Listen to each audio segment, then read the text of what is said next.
हम लोग पृथ्वी से नीचे नहीं गिरते क्योंकि पृथ्वी की गुरुत्वाकर्षण शक्ति हमें पृथ्वी की ओर खींचती है।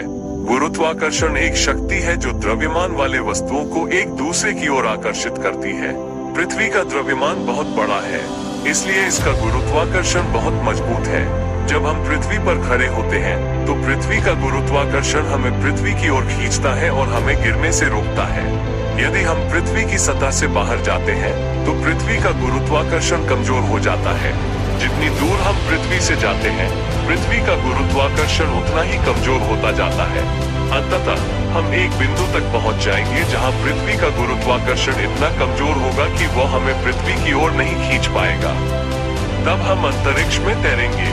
पृथ्वी की गुरुत्वाकर्षण शक्ति हमें पृथ्वी पर टिके रहने में भी मदद करती है।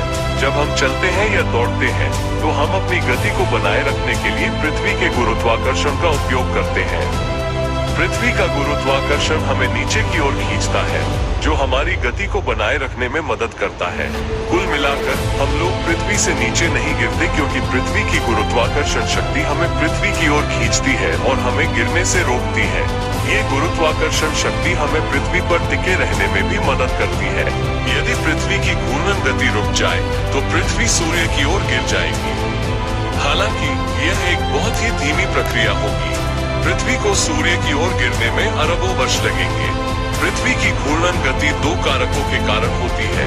पहला कारक है पृथ्वी के घूर्णन का प्रारंभिक संवेग। ये संवेग पृथ्वी के निर्माण के दौरान उत्पन्न हुआ था।